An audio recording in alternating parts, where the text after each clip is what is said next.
Presentamos A Fondo con José Ignacio Beteta. Análisis económico, análisis político en A Fondo.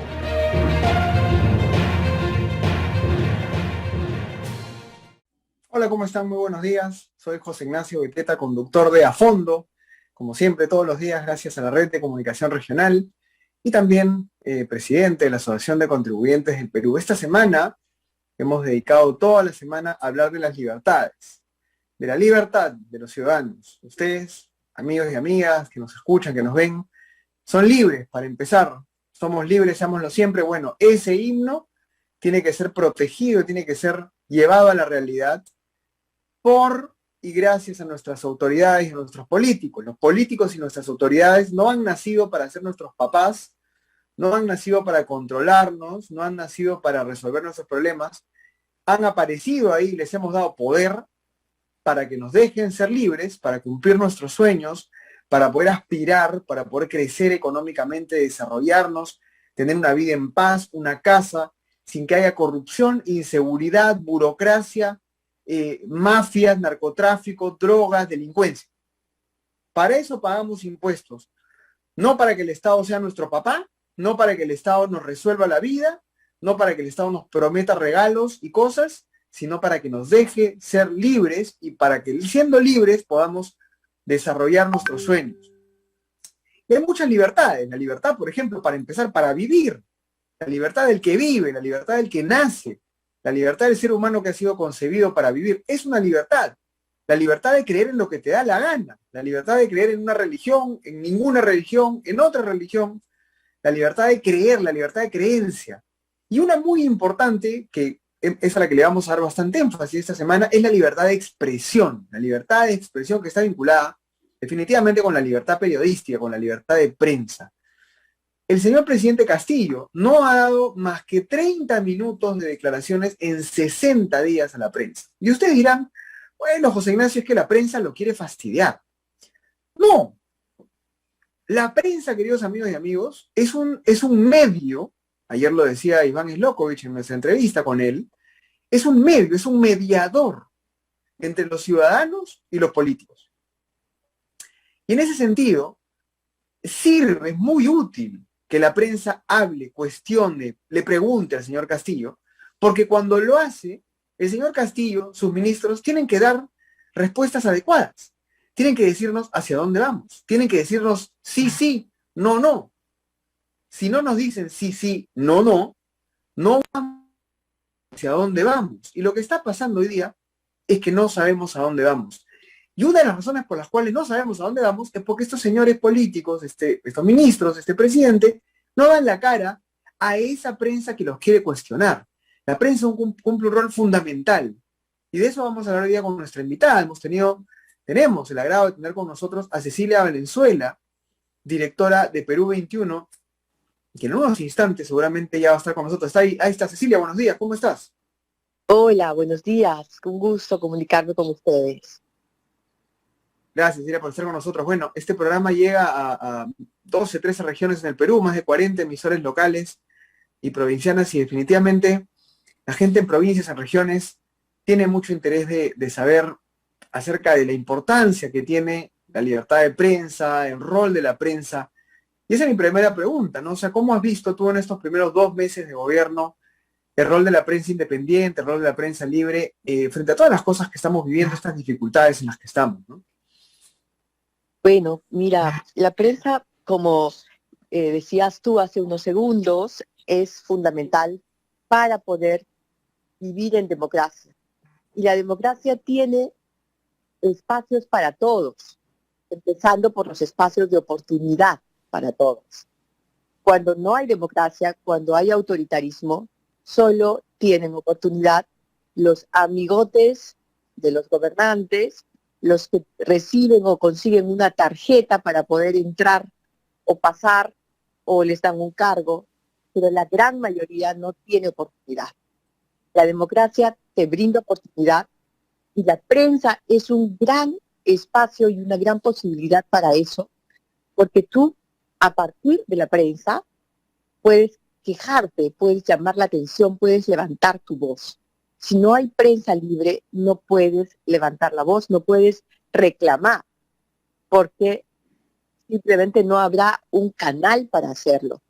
Entonces, es muy, muy, muy importante entender por qué un gobierno, este o cualquier otro, se convierte en un enemigo de la prensa, rechaza a la prensa, la apabulla, la insulta, llama a la gente a enemistarse con la prensa. Cuando eso ocurre, un ciudadano tiene que darse cuenta la intención que hay detrás. Y la intención que hay detrás de un gobierno de esas características, o de este gobierno de Pedro Castillo, Guido Bellido y Vladimir Cerrón, es eliminar la libertad de prensa, es acabar con la libertad de prensa para que los ciudadanos no puedan quejarse, para que ellos puedan controlarlo todo. Nosotros somos un país que ha vivido en dos momentos recientes situaciones así. Por ejemplo, en la época de Velasco, que la mayoría de nosotros éramos unos niñitos, pero recordamos cómo no había libertad de prensa y lo que los ciudadanos conocían, sabían, se enteraban, era todo producido en una oficina, en un mismo cuarto, decidían qué era lo que los ciudadanos iban a saber y se guardaban lo que no querían que los ciudadanos supieran. Eso fue muy fuerte, fue una dictadura, se expropiaron los medios, no hubo prensa libre, muchísimos periodistas fueron deportados y así se vivió hasta el año 80. Pero luego, en el año 92, después de haber tenido un periodo de 12 años de democracia, vino otra dictadura que fue la dictadura de Fujimori y Montesinos. Y ellos fueron más modernos. En lugar de expropiar la prensa, la compraron. Compraron a los dueños de los canales de televisión y también los ciudadanos volvieron a conocer solo lo que el gobierno quería. Y entonces hubo una corrupción tremenda y hubo situaciones demasiado brutales. Por ejemplo, el Grupo Colina. Por ejemplo, un grupo paramilitar. Entonces, nuevamente, vemos que en las dictaduras la prensa es enemiga, la prensa es comprada, la prensa es arranchada. Y ahora, este gobierno que se perfila como dictador empieza con el mismo método, la misma cantaleta. Es la prensa no sirve, la prensa es basura, para que el ciudadano rechace la prensa y él luego tenga el espacio para dar el zarpazo y quitarles a los peruanos la libertad de prensa.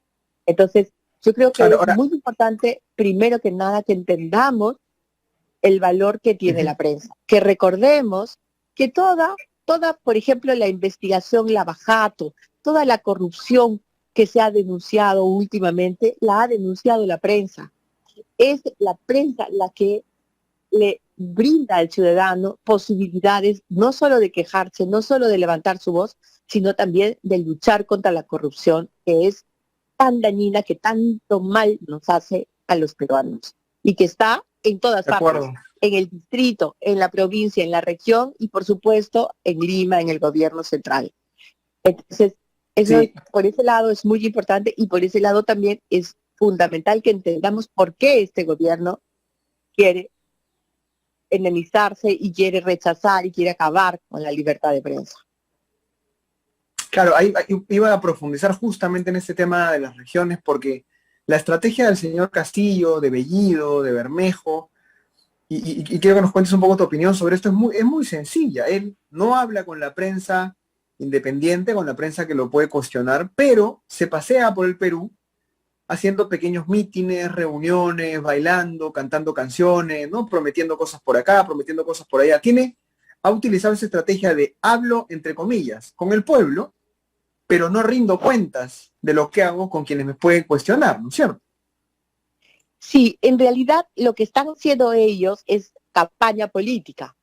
Y también los ciudadanos que tenemos memoria, que sabemos cómo funcionan los políticos, sabemos que cuando los políticos están en campaña, algo están tramando.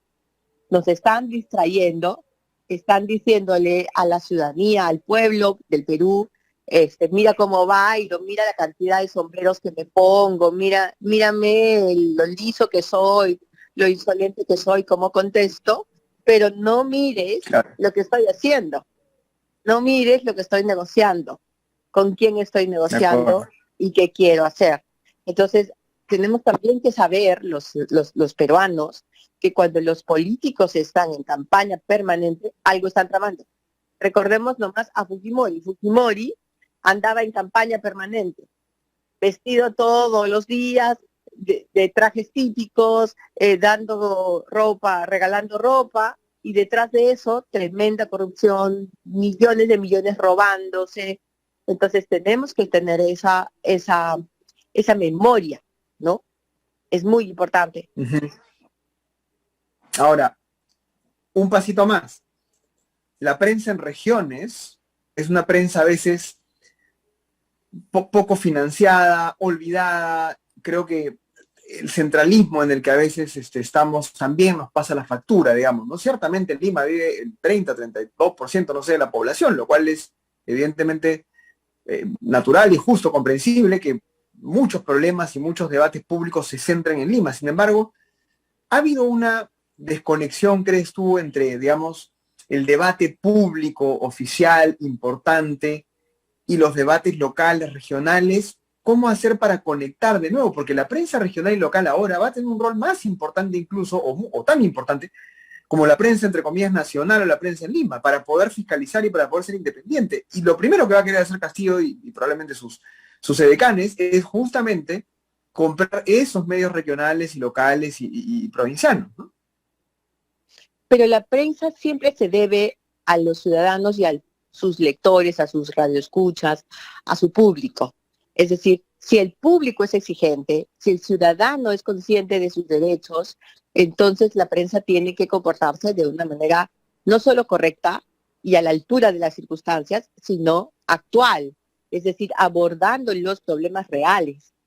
Es la Uh-huh. ciudadanía, es la persona que está escuchando, la persona que está mirando la televisión o que está leyendo el periódico, quien tiene que exigirle al periodista, ya sea nacional, regional, local, que aborde los temas fundamentales, los temas que importan a los ciudadanos, los temas que nos tocan a los peruanos.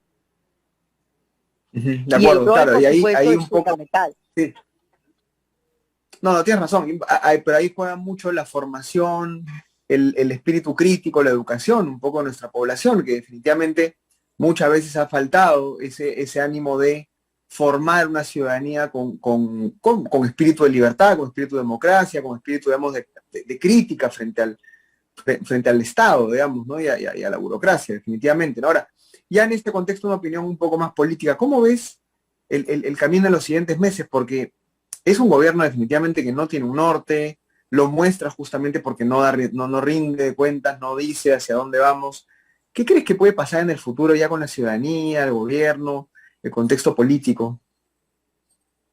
Nuevamente va a tener que ver con los ciudadanos, ¿no es cierto? Con lo que nosotros sepamos, cómo sepamos reaccionar. Yo confío mucho en la actitud crítica de los peruanos. Los peruanos somos críticos, nos Uh-huh. gustan las cosas claras y nos gusta criticar. Así somos, y gracias Uh-huh. a eso, las dictaduras en nuestro país han durado poco. En otros países, las dictaduras han durado demasiados años. En el Perú han durado menos y es porque los peruanos somos críticos y yo quisiera llamar a los peruanos que nos están escuchando a no olvidar nuestro rol y nuestra función crítica. Tenemos que tener espíritu crítico.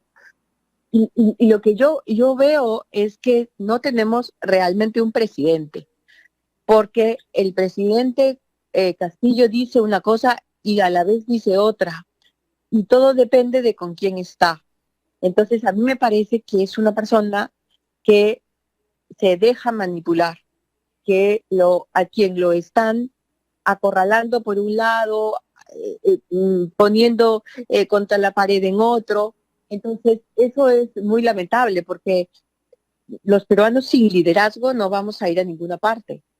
Al único lugar que uno va cuando no hay una cabeza es al piso, es al suelo o es atrás. Nos vamos a caer si no tenemos liderazgo, si no hay un líder. Y el líder tiene que ser una persona, por lo menos, capaz de sostener su palabra y además capaz de tomar decisiones. Yo lo que veo es que las decisiones las toma el señor Guido Bellido, que no ha sido elegido presidente, el señor Cerrón, que no ha sido elegido presidente, ¿no? A veces el señor Bermejo, que tampoco ha sido elegido presidente. Ellos toman decisiones que jalonean al presidente por un lado y por el otro. Entonces tú ves a Castillo como si fuera Tupac Amaru, pero Tupac Amaru vencido, Tupac Amaru capturado, ¿no? Jaloneado por un lado y por otro. Y eso no puede ser, no puede ser. Nosotros necesitamos un líder, necesitamos un presidente que sea líder, que maneje, tome decisiones y que nadie usurpe sus funciones, que nadie haga lo que quiera. Tiene que haber un presidente que se haga responsable de lo que pasa por el país. Y no estamos viendo eso. Entonces también es un tema que los peruanos tenemos que reflexionar. ¿Qué nos ha pasado? ¿Por qué no tenemos una cabeza? Entonces, yo creo que los peruanos en todo el país sí somos capaces de reflexionar en ese sentido. ¿Cómo funciona un cuerpo sin cabeza? No funciona. El presidente no está cumpliendo su rol de presidente. Y por eso no declara a la prensa, porque no sabe qué decir. No sabe qué decir. Entonces, no declara y los peruanos lo siguen observando en esta situación, ¿no? Es muy dramático lo que vivimos. Sí, es dramático porque lo vemos la película Cómo corre, ¿no? Vemos la película Cómo corre y la profecía autocumplida, porque se van dando todas las cosas que se deben dar, como tú decías, para que el país siga cayendo. Y definitivamente esperemos que la población sea mucho más consciente. Háblanos un poquito de Perú 21, ¿cómo está abordando Perú 21, digamos, la situación, el proyecto? Cuéntanos un poco de tu proyecto periodístico, porque es un medio muy importante y esta es un poco la semana de la libertad de prensa. ¿Qué proyectos tienen? ¿Qué están haciendo en Perú 21? Bueno, Perú 21 está en todo el país y eso quiero que lo sepan los peruanos que nos escuchan, lo pueden, pero también pueden acceder a él a través de www.peru21.pe, nuestra web que tiene millones de páginas vistas, tiene a veces 24 millones y a veces 22 millones, dependiendo de la cantidad de noticias que hubo cada mes. Estoy hablando mensualmente, pero también está Perú 21 Televisión Digital. Y a través de la página web, en la página web de Perú 21, uno puede entrar a ver P21 TV. Y allí tenemos entrevistas, reportajes. Carerina Bayona, por ejemplo, una periodista tan valiente como Carerina, la periodista cusqueña que se le plantó a Guido Bellido, que lo evidenció en su pensamiento filosenderista. Ella está trabajando con nosotros en Perú 21 Televisión Digital. Entonces, uno puede acceder también a través de nuestro canal en YouTube, igual, Perú 21 Televisión, y aparece Perú 21 Televisión Digital. A veces estoy yo haciendo algunos comentarios, algunas entrevistas y, como no, de reportajes, de investigación permanentemente. De acuerdo, nada, excelente. Muchas gracias, Cecilia. Ya saben todos, digamos, que en esta semana de la libertad de expresión, de la libertad de prensa, vamos a seguir conversando sobre este tema y definitivamente que sepan, ¿no?, que Perú 21 está en todo el país y que hay medios independientes, profesionales, de calidad, que buscan, no necesariamente, y esto hay que entenderlo muy bien, la prensa no busca fastidiar a los políticos, meterle cada esa idea de victimizar a los políticos, quítensela de la cabeza. Lo que la prensa busca siempre, o debe buscar siempre, es cuestionar, porque busca que se encuentre la verdad y que el ciudadano tenga poder. Última reflexión, Cecilia, antes de irnos, ¿cómo nos dejas a los ciudadanos? ¿Qué consejos nos dejas en esta semana en que vamos a reflexionar acerca de la libertad de prensa? Informémonos. No dejemos que nos cuenten mentiras a través de las redes sociales o el WhatsApp. No. Cada vez que leamos algo en nuestras redes sociales, crucémoslo con la página web de un periódico serio, de un canal de televisión serio, de una radio seria. Informémonos siempre, que no nos cuenten cuentos, porque si nos dejamos Ujú. contar cuentos, el futuro de nuestros hijos va a la deriva.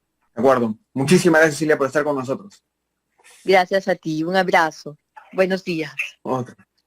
Muy buenos días, sí, Cecilia Valenzuela, directora de Perú 21, conversando con nosotros. Muy importante la conversación, fundamental, de verdad que hay que tomar conciencia, hay que estar con los ojos abiertos, no podemos dejarnos llevar por mentiras, por ambigüedades. Tenemos que estar conscientes y ser muy críticos.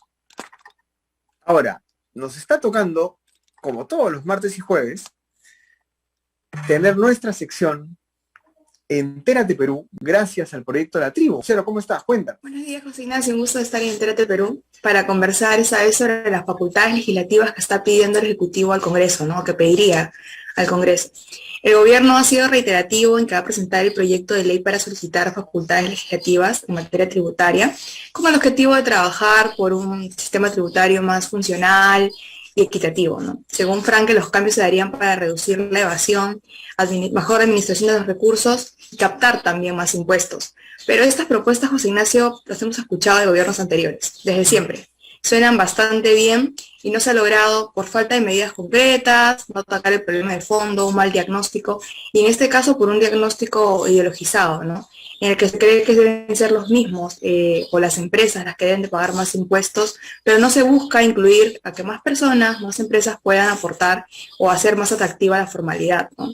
Entonces, el principal reparo del Congreso sería eso, para dar las facultades y también la incertidumbre que vive nuestro país por las constantes amenazas que hace el Premier Guido Bellido, ¿no? Con la nacionalización del gas de Camisea, la amenaza de cerrar el Congreso, que es la única institución que hoy nos garantiza el balance de poderes. Entonces se está haciendo costumbre.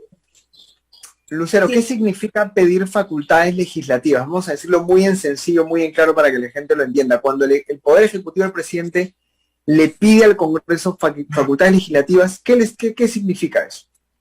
Que le dé el poder, digamos, de que pueda emitir algunas leyes para hacer cambios o ajustes en el sistema tributario, ¿no? En las medidas que conocemos para poder recaudar más impuestos. Hacer cambios entre los pliegos presupuestales, ¿no? Y todo esto. Entonces, como comentaba, se está haciendo costumbre de ser confrontacional con el Congreso cada vez que se va a solicitar algo, porque durante el fin de semana, cuando se ha hecho la presentación de la llamada segunda reforma agraria, el Premier amenazó nuevamente con cerrar el Congreso si no la aprobaba. Entonces, este gobierno ya está teniendo una postura confrontacional con el Congreso, de si no haces lo que yo quiero, pateo el tablero y rompo las reglas del juego, ¿no? Y digo este gobierno y no solamente el Premier, porque Castillo es la máxima autoridad.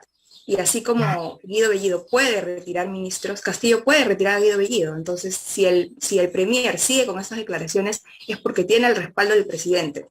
Entonces, esto resulta negativo, genera incertidumbre, con incertidumbre no se dinamiza la economía, no se genera empleo, no hay más ingresos, y esto lo empiezan a sentir los ciudadanos, ¿no? Que según la última encuesta de Ipsos, consideran que Castillo debería de generar confianza para que aumente la inversión privada, para que se pueda generar más empleo. Y además que nuestras proyecciones cada vez son más negativas, ¿no? Nuestras proyecciones de crecimiento. De acuerdo, entonces en conclusión, un poder ejecutivo, un gobierno que le pide facultades legislativas al Congreso, pero que las propuestas que probablemente le va a hacer definitivamente no son confiables, porque muy pocas cosas de lo que está haciendo este gobierno, este poder ejecutivo es confiable. Y número dos, un poder ejecutivo, el presidente y ministros, que están en este discurso confrontacional, agresivo, violento. Bueno, es evidente que el Congreso va a tener que ser ahora sí muy responsable, porque darle facultades legislativas a un gabinete con ministros tan improvisados que no saben hacer su trabajo, y con un presidente, como tú bien dices, que permite que hayan estos discursos confrontacionales, definitivamente no es responsable para los peruanos, porque somos nosotros los que vamos a pagar el pato, digamos, los platos rotos de esa legislación, de esas leyes que saque el Poder Ejecutivo, que bueno, al final felizmente vuelven a ser revisadas por el Congreso, porque cuando el Poder Ejecutivo pide facultades legislativas, pasan nuevamente por una última aprobación del Congreso, pero bueno, vamos a ver qué ocurre con este debate. Muchas gracias, Lucero, por estar con nosotros. Gracias a ti. Cuídate, ha sido todo por hoy aquí en A Fondo. Soy José Ignacio Beteta, ha sido un gusto estar con ustedes. Nos vemos el día de mañana con otra súper entrevista aquí en A Fondo, gracias a la Red de Comunicación Regional. Que les vaya bien hoy día. Cuídense. Hemos presentado A Fondo con José Ignacio Beteta.